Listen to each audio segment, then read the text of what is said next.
I'm going to show you how I hone cylinders without taking the crank out.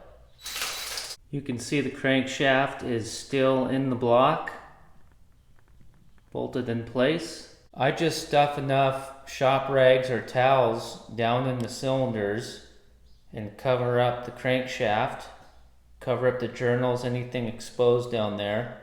Just close it up as good as you can.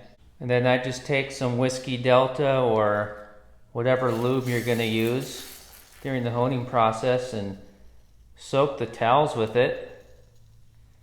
That way any little metal shavings or particles or any debris stick to the towels. This happens to just be some carbon choke cleaner, brake cleaner, or anything like that will work too, to just clean your cylinder walls off like you normally would honing, so that you're not grinding dirt and debris into the metal. A little bonus trick you can do is rotate your engine down like so and let gravity help you out. That way when you are in the honing process, you can let gravity just run everything down this way and keep it away from the crankshaft. Again, there's our bottom end. Just make sure you got things closed up pretty decent and you should be fine. I'm actually not worried about having the block tipped upside down. We'll do it fairly upright. We'll pick on this one here, lube it up,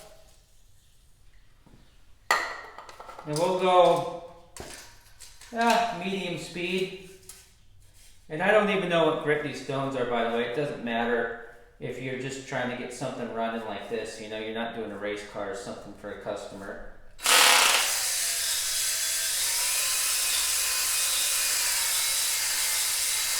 Just hold it straight and level.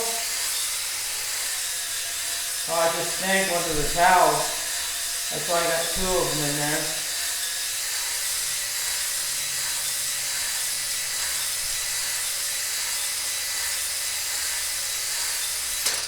I'd say, that's probably good. Don't be afraid, just do it. Get your project done, it's only metal. And subscribe for more stuff like this. And watch one of these videos too. I gotta get this cleaned up.